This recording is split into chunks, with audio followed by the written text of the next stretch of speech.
it is with great enthusiasm that I am here to MC this event about the wonderful research, which I happen to have beside me, the drivers of ageism.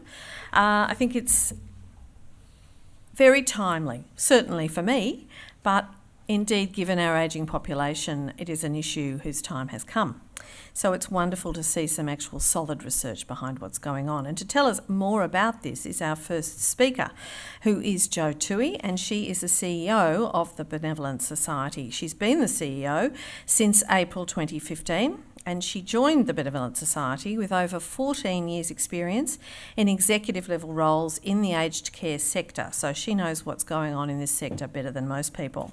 She's overseen the recent restructure of the organisation and spearheaded the current 2016 to 2019 strategic plan.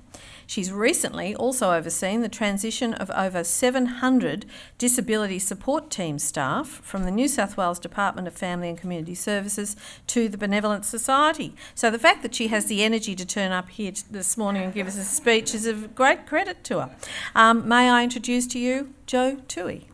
Thank you, everybody, and welcome, and thank you for joining us today, which for us is a really exciting phase in our work as we sort of move forward as an organisation. But before I get to that, I would like to thank Uncle Alan Madden for his generous welcome to Gadigal country, and personally acknowledge the traditional owners of this land and their elders past, present and emerging. I also want to thank some special guests here today as well before I commence. So the Honourable Dr Kay Patterson, AO. So Kay is actually only the second Age Discrimination Commissioner in Australia. So thank you, Kay, for coming along. And we're very honoured to actually have Kay here and have Kay fully supportive of this work as well. I'm also very pleased to welcome three of our members of our board. So we have Lisa Chong, who's our chair, and we have two other directors, Tim Beresford and Rod Young, are also here today. And finally, I really want to thank author and social commentator Jane Caro, who no doubt will be very familiar, I think, to most people in this room, and particularly around her advocacy on issues that are of utmost importance, I think, to all of us, which is around public education and women, and particularly older women. So we thank Jane for lending her support to us today, for being a great MC, and also her continuing support of the Benevolent Society, which she's done for a number of years. I'd also like to acknowledge the members of the reference panel who are here today, and also those who are absent, and thank them for their enormous contribution and assistance. And I'm pleased to acknowledge and thank Neil Blewett, AC, former Health Minister, Emma Dawson from Per Capita, a little cheer from the crowd there, I heard, and Deb Snow, Senior Journalist with Fairfax. So I'm the CEO of Australia's first charity, the Benevolent Society, and we're a non-religious, not-for-profit organisation that believes in a just society where all Australians can live their best life. As Australia's first charity, the Benevolent Society has been working for over 200 years to provide important services to the community and also as an active catalyst for social change. It's a great privilege to lead an organisation that's fought for so many things that many of us in Australia actually take for granted today. Things like free legal aid, the end of child labour, the first old age pension, and that's just to name a few. Importantly, our role as advocates and campaigners for a just society where all Australians can live their best life continues today as a core element of the work that we do. So as part of our 2016 to 2019 strategic plan, we've committed to campaigning for the essential conditions to ensure that all Australians can age well. As part of that commitment, we've decided to tackle the issue of ageism towards older people. And why ageism? Is tackling ageism some sort of rate-determining step in enabling Australians to age well? The answer is yes, of course it is. There are many conditions that play an important part in how well we're able to negotiate our later decades, our 60s, our 70s, our 80s, our 90s. Things like the kind of housing we have, the cost of our housing, our health, our ability to work and participate in meaningful ways in our communities. our financial resources, our relationships, and whether we have a partner or we have children, friends, neighbours, people who care about us. Our level of education and our access to good information. But ageism, as it applies to older people, because younger people can experience ageism as well, can and does have an impact on all of these other factors. Ageism can significantly affect our job prospects, our health, our financial situation, our leisure choices, and ultimately our quality of life. Ageism undermines our self-confidence as older people and prevents or limits many of us from contributing and participating as citizens of our communities with the same rights as every other citizen. Let me just give you a technical definition that comes from Dr. Robert Butler, who's credited with coining the term back in 1969. So as it applies to older people, ageism has three components: prejudicial attitudes towards older people, old age, and the ageing process. So older people are slow. We're very unattractive, apparently, and quite dithery. We're bad at technology. We don't care about younger people. And something which we've seen quite a lot of in the press, particularly in the last 12 months, is that we hog every piece of real estate in Australia. Discriminatory practices against older people, not being offered certain healthcare treatments, being denied jobs or insurance policies just because of our age. Institutional practices and policies that perpetuate stereotypes about elderly people. Look no further than our own country's intergenerational reports that largely deny the economic contributions of older people to this country and instead focus entirely on the terrible burden that the older population represents. Now let me paint the picture for you in a different way. When the shop assistant in JB Hi-Fi ignores you or just smiles at you affectionately because you're one of those dithery old people, because you don't look like the sort of person who would actually be interested in a hybrid laptop.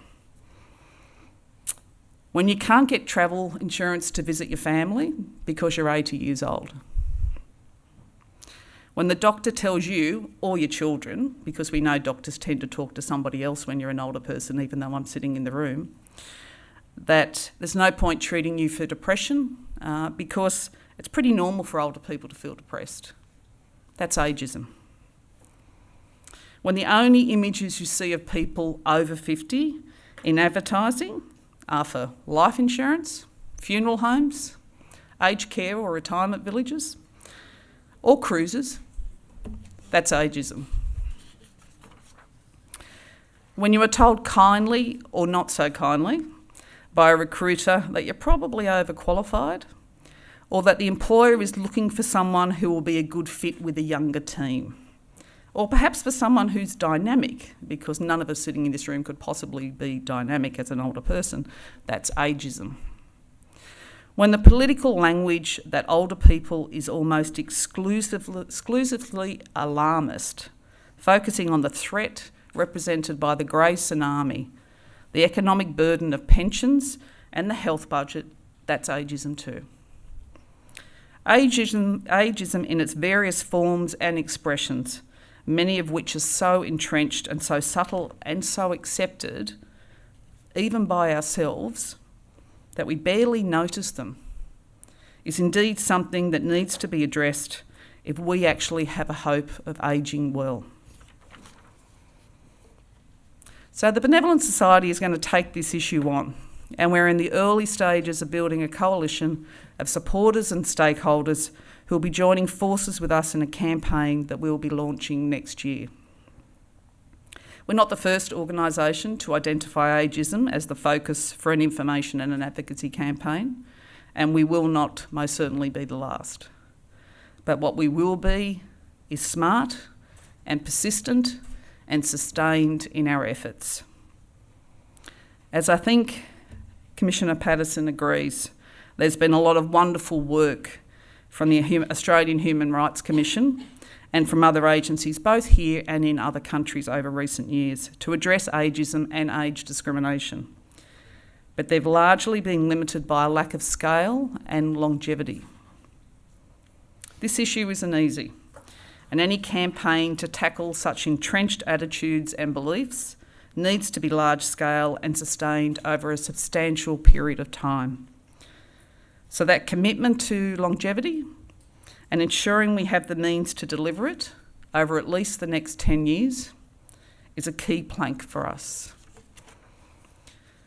But the other element that is crucial, if we succeed in shifting some of these really entrenched attitudes and belief, is strategy. We need to be smart about how we do it. And I guess that's at the core of why I'm standing here in front of you today. In order to give this very big, ambitious goal its best chance of success, we needed to make sure that we really understood what we were dealing with. What lurks deep within the outside expression of these ageist views and assumptions and beliefs? Because if we can really understand that, if we pull apart and identify exactly what drives these views, then we will have a much better chance of addressing them.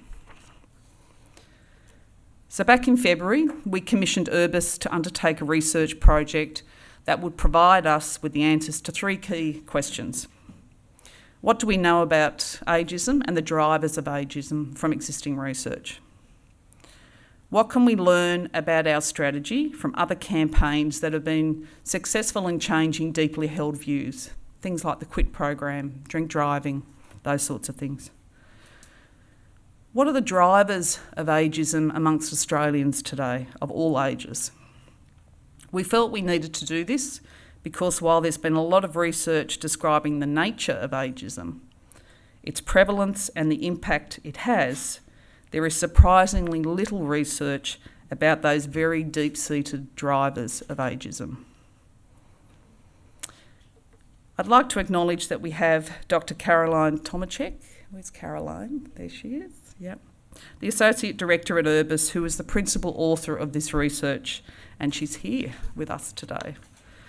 I'd also like to extend our thanks to you, Caroline, and to your colleagues, Director Alison Wallace and National Research Director Dr. Linda Curti, neither of whom could be here today, for the outstanding job that you have done with us. I'd also like to acknowledge once again the enormous efforts of the reference panel, comprised of a very eminent group of stakeholders, policy and advisory experts and practitioners throughout the research phase, while also offering a diverse forum for the researchers to test ideas, findings and directions. So what did we learn from this research? Here's our newly hot off the press report. We learned from the literature review that there is a wealth of evidence linking negative attitudes and beliefs about ageing and about older people with poorer experiences of growing old. Exclusion and the sense of isolation that can result in turn can have quite significant impacts on emotional and also physical well-being, including our longevity. Pervasive negative stereotypes affect the way older people see themselves and how we view other older people. The cognitive and physical performances of older people, their ability to recover from disease, their health behaviours and their decisions to engage in cognitive, social or physical activity and even to seek medical assistance. And it does impact on their longevity.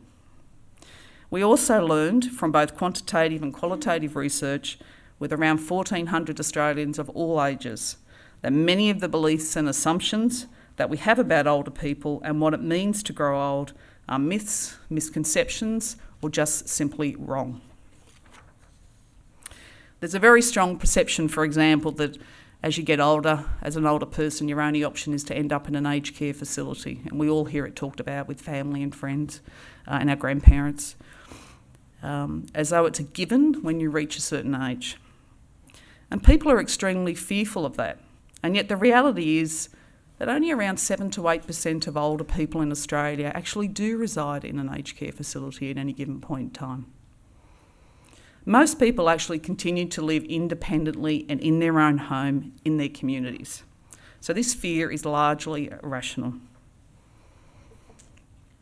Many people likewise fear decline in physical and cognitive health, and yet the vast majority of people over the age of 65 report their health as actually good or excellent.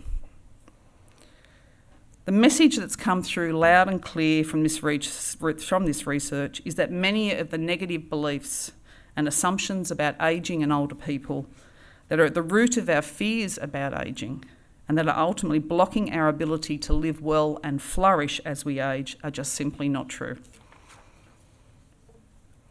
And if we can harness the learnings and the skills and the knowledge we have about changing beliefs and behaviours at all levels, both as individuals, as a community, government, business policies, for example, then we have the chance of redefining what it means to grow older and reap the benefits of living longer, healthier lives. We've gained a wealth of information from this research project, and we will continue to draw on the rich data that we have. This report we have published here today is a summary of the key findings of our research and some of the key steps we need to take in order to positively change the experience of ageing and being older for all Australians. We've not published the full research in paper form. It's a very large document, and it comprises a full literature review, the findings of the quantitative study with over 1,300 Australians of all ages, the findings from the qualitative study, which are the focus groups, again, that we held with Australians of all ages. But you can certainly read all of this material online at the website, which is on the screen there. And you can download the full report and each of the elements individually. Which brings me to the next step, which is the development of our campaign. We're in the development phase, but we do have a name, which, as the website suggests, is Every Age Counts. And when we were thinking about a name for the campaign, I do remember the time. Where's Marlene? I think it was Marlene and Kirsty sitting in my office. We got very excited by this name. We think this campaign title says it all, because we're not saying that older is better than younger, or it's better than any age. What we are saying is that older ages can be just as good as younger ages. All ages and stages of life have their inevitable highs and lows, as we know. Their opportunities and their challenges. And we need to ensure that all of us, whatever age we are, have the right and the opportunity to contribute in the capacity we are able to as equal members of our community. Nobody is saying that achieving this will be easy or achieved in the short term, but we believe it's crucial that ageism is tackled head on. Because we are convinced of this, if we can challenge entrenched negative views and open up our collective thinking, policies, programs to the reality, the rich potential and the intrinsic human right of our ageing population, we can not only reduce the negative experience of growing old at the individual level, but we can also deliver society the huge dividend, the enormous benefits that can flow economically and socially from the full participation of older people in Australia. This outcome will be as relevant for our current cohorts of older Australians, and I know there's many baby boomers sitting in the room today, as it will be for the generations that are actually coming after us. The journey begins here. This research is going to play a vital role, and I hope you will join us. Thank you.